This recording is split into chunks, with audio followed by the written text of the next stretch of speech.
नमस्कार दोस्तों, भक्ति मार्ग चैनल में आपका स्वागत है। दोस्तों, कहते हैं कुछ जगहें समय से बाहर होती हैं, जहां न दिन का नियम चलता है न रात का, जहां हवा भी कुछ कहने की कोशिश करती है और जहां पत्थर भी यादें संभाल कर रखते हैं। ऐसी ही एक जगह है कैलाशपुर का जंगल। घना, रहस्यमयी, हरियाली से ढका, लेकिन उसके बीचों बीच खड़ा है एक टूटा फूटा मंदिर। किसी जमाने में वहां शिव की भव्य आरती हुआ करती थी। अब वहां सन्नाटा है, सिर्फ हवा चलती है और कभी कभी डमरू की गूंज सुनाई देती है बिना किसी के बजाए। गांव वालों का कहना है उस मंदिर में कोई शक्ति है, कोई शाप है। जो भी अंदर गया कभी लौटकर नहीं आया। लेकिन डर सबको नहीं लगता। रामू, एक साधारण सा युवक, शिव का सच्चा भक्त, सुबह उठकर भगवान को जल चढ़ाने की बजाय वो बस उस वीरान मंदिर की ओर देखकर हाथ जोड़ देता था और कहता, हे भोलेनाथ, अगर आप हैं तो मुझे दर्शन दीजिए। उसकी इस पुकार ने ब्रह्मांड को हिला दिया। और फिर वो रात आई जब सपने में शिव प्रकट हुए और बोले, मुझे मुक्त करो मेरे भक्त। बहुत समय पहले की बात है। एक घने जंगल के बीच बसा था एक छोटा सा गांव जिसका नाम था कैलाशपुर। ये गांव बाकी गांवों की तरह साधारण था, पर इसकी खासियत थी गांव के बाहर स्थित एक प्राचीन शिव मंदिर। उस मंदिर के बारे में कहा जाता था कि वह स्वयं महादेव के त्रिशूल से प्रकट हुआ था। लोग कहते थे कि उस मंदिर में साक्षात शिव का वास था, पर अब वह मंदिर वीरान पड़ा था। कोई भी उसके पास नहीं जाता था। गांव के बड़े बुजुर्गों के अनुसार लगभग 50 साल पहले वहां कुछ ऐसा हुआ था जिसके बाद से वह स्थान शापित माना गया।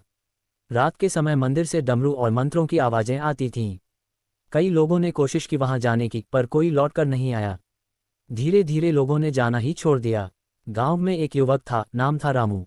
साधारण किसान, पर मन से सच्चा शिव भक्त। वह हर दिन खेतों में काम करने से पहले शिव का ध्यान करता था और मंदिर की ओर देखकर हाथ जोड़ता।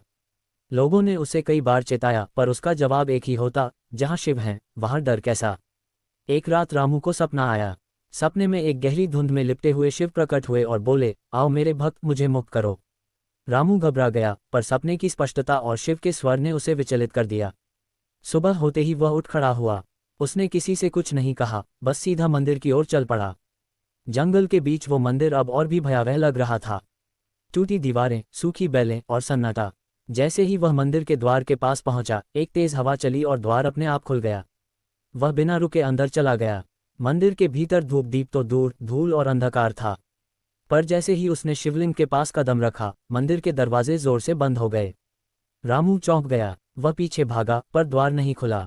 तभी एक आवाज गूंजी, जो यहाँ आया है वह अब इस रहस्य का हिस्सा बन चुका है। रामू कांप उठा, पर उसने आंखें बंद की और शिव का नाम लिया। तभी मंदिर की भूमि फट गई और उसमें एक गुप्त सीढ़ियां प्रकट हुईं। रामू बिना हिचकिचाए उतर गया। नीचे पहुंचते ही उसने देखा कि एक गुफा में एक वृद्ध साधु ध्यान में लीन है। रामू के कदमों की आहट से साधु की आंख खुल गई। उन्होंने कहा, बहुत वर्षों से तुम्हारा इंतजार था बालक। रामू ने पूछा, आप कौन हैं? साधु बोले, मैं इस मंदिर का अंतिम रक्षक हूँ, और ये मंदिर शापित नहीं बल्कि शिव के क्रोध का प्रतीक है। साधु ने बताया कि वर्षों पहले एक अत्याचारी राजा इस गांव पर शासन करता था। उसने मंदिर को गिराकर अपने महल की नींव डालनी चाही। शिव के भक्तों को मारा, शिवलिंग को खंडित करने की कोशिश की। तब महादेव प्रकट हुए और राजा को यही पत्थर बना दिया। पर तभी शिव ने यह भी कहा, जब तक कोई सच्चा भक्त बिना भय और लोभ के मुझे पुकारेगा, तब तक इस मंदिर पर शाप रहेगा। साधु ने रामू से कहा, तू ही वह भक्त है। तुझे उस कक्ष में जाना होगा जहां वह पत्थर बना राजा है, और वहां शिव के पंचाक्षरी मंत्र का जाप करना होगा 108 बार। रामू डर गया, पर मन में शिव का नाम लेकर वह आगे बढ़ा। वह कक्ष अंधकार से भरा था। वहां एक विशाल पत्थर की मूर्ति थी जो असल में राजा था। रामू ने आंखें बंद की और मंत्र जाप शुरू किया, ओम नमः शिवाय। जैसे जैसे मंत्र आगे बढ़ा, कक्ष में प्रकाश फैलने लगा। मूर्तियां कंपन करने लगीं, दीवारें थरथराने लगीं। 108वां जाप पूरा होते ही तेज प्रकाश फूटा और शिव स्वयं प्रकट हुए। रामू रो पड़ा। भोलेनाथ ने कहा, तेरी भक्ति ने मेरे क्रोध को शांत किया। आज से यह मंदिर शापमुक्त है। तू इस गांव का रक्षक होगा। शिव अंतर्ध्यान हो गए और मंदिर का द्वार खुल गया। रामू बाहर निकला तो गांव वाले हैरान रह गए। मंदिर अब पहले जैसा नहीं था, वह चमक रहा था, ज्योत जल रही थी और घंटियां बज रही थीं। रामू को लोगों ने महंत बना दिया। उस दिन के बाद से गांव में हर सुबह शिव आरती से होती थी। मंदिर फिर से पूजनीय हो गया। लोग दूर दूर से आने लगे। रामू ने फिर कभी खुद को साधारण नहीं माना। उसने जान लिया था कि सच्ची भक्ति, निडरता और विश्वास से बड़ा कोई चमत्कार नहीं।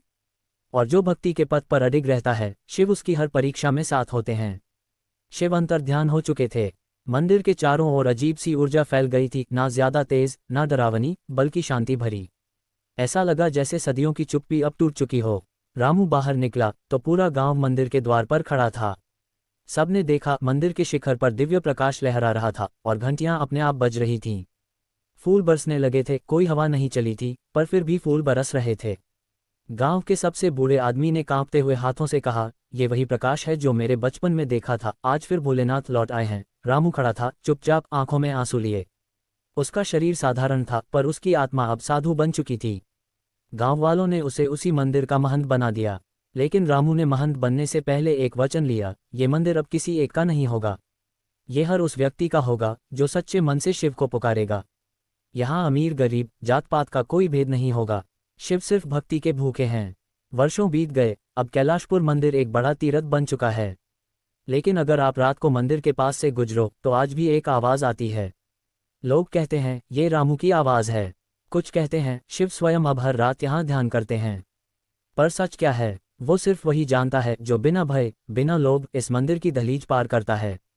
अगर आपको ये कथा पसंद आई हो, अगर आपके दिल में भी कहीं ना कहीं भोलेनाथ बसे हों, तो इस वीडियो को लाइक जरूर करें और हमारे चैनल को सब्सक्राइब करें, क्योंकि हम लाते हैं आपके लिए ऐसे ही रहस्यमयी, भक्ति से भरे और आध्यात्मिक सफ़र, जिन्हें सुनकर आत्मा तक शांत हो जाए। मिलते हैं अगली कथा में।